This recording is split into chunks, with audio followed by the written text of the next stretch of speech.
अपने ईश्वरीय कर्मों को देखने से वासुदेव और देवकी को विज्ञान उत्पन्न हुआ देख भगवान ने यदुवंशियों को मोहित करने के लिए अपनी वैष्णवनी माया का विस्तार करते हुए बोले, हे मात, हे पिताजी, बलराम जी और मैं बहुत दिनों से कंस के भय से छिपे हुए आपके दर्शनों के लिए उत्कंठित थे। सो आज आपका दर्शन हुआ है। जो समय माता पिता की सेवा किए बिना बीतता है, वह असाधु पुरुषों की आयु का भाग व्यर्थ ही जाता है। हे तात, गुरुदेव, ब्राह्मण और माता पिता का पूजन करते रहने से देहधारियों का जीवन सफल हो जाता है। अतः कंस के वीर्य और प्रताप से भीत हम परवशों से जो कुछ अपराध हुआ हो वह क्षमा करे।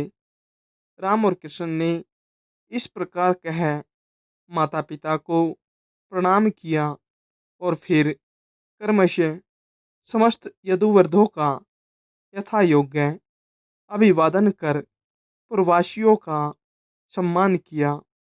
उस समय कंस की पत्नियां और माताएं पृथ्वी पर पड़े हुए मृतक कंस को घेर कर दुख शोक से विलाप करने लगी।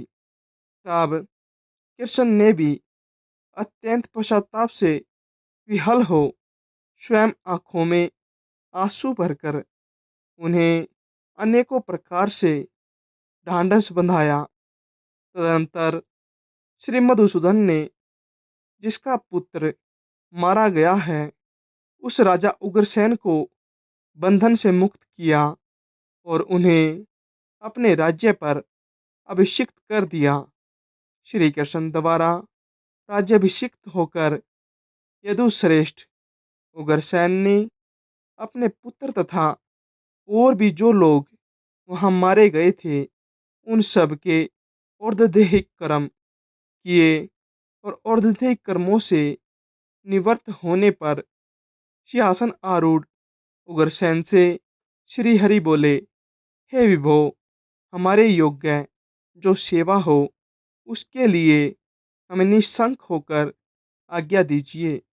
यानी का शाप होने से यद्यपि हमारा वंश राज्य का अधिकारी नहीं है, तथापि इस समय मुझ दास के रहते हुए राजाओं को तो क्या, आप देवताओं को भी आज्ञा दे सकते हैं। उग्रसेन से इस प्रकार कह धर्म संस्थाप आदि कार्य सिद्धि के लिए मनुष्य रूप धारण करने वाले भगवान कृष्ण ने वायु का स्मरण किया और वह उसी समय वहां उपस्थित हो गया।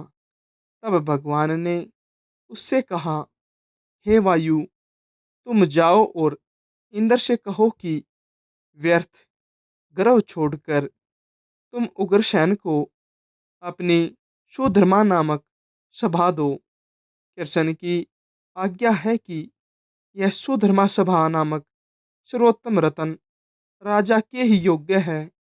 इसमें यादवों का विराजमान होना उपयुक्त है। भगवान की ऐसी आज्ञा होने पर वायु ने यह सारा समाचार इंद्र से जाकर कह दिया और इंद्र ने भी तुरंत ही अपनी सुधर्मा नामक सभा वायु को दे दी। वायु द्वारा लाई हुई उस सर्वरत्न संपन्न दिव्य सभा का संपूर्ण यदुश्रेष्ठ श्री कृष्ण की भुजाओं के आश्रित रहकर भोग करने लगे। तदंतर समस्त विज्ञानों को जानते हुए और सर्वज्ञान संपन्न होते हुए भी वीरवर कृष्ण और बलराम गुरु शिष्य संबंध को प्रकाशित करने के लिए उपनयन संस्कार के अनंतर विद्या उपार्जन के लिए काशी में उत्पन्न हुए। अवंतीपुरवासी सांदीपनि मुनि के पास गए। वीर संकर्षण और जनार्दन सांदीपनि का शिष्यत्व स्वीकार कर वेद अभ्यास परायण हो यथा योग्य गुरु शुश्रूषा आदि में प्रवृत्त रहकर संपूर्ण लोगों को यथोचित शिष्टाचार प्रदर्शित करने लगे। यह बड़े आश्चर्य की बात हुई कि उन्होंने केवल 64 दिन में रहस्य, अस्त्र, मंत्रोपनिषद और संग्रह अस्त्र प्रयोग के सहित संपूर्ण धनुर्वेद सीख लिया। सांदीपनि ने जब उनके इस असंभव और मानव कर्म को देखा तो यही समझा कि साक्षात सूर्य और चंद्रमा ही मेरे घर आ गए हैं।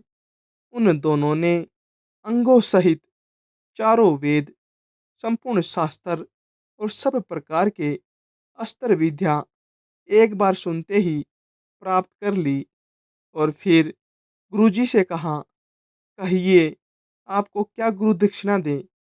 महामती सांदीपनि ने उनके अतीन्द्रिय कर्म देखकर प्रभास क्षेत्र के खारे समुद्र में डूबकर मरे हुए अपने पुत्र को मांगा।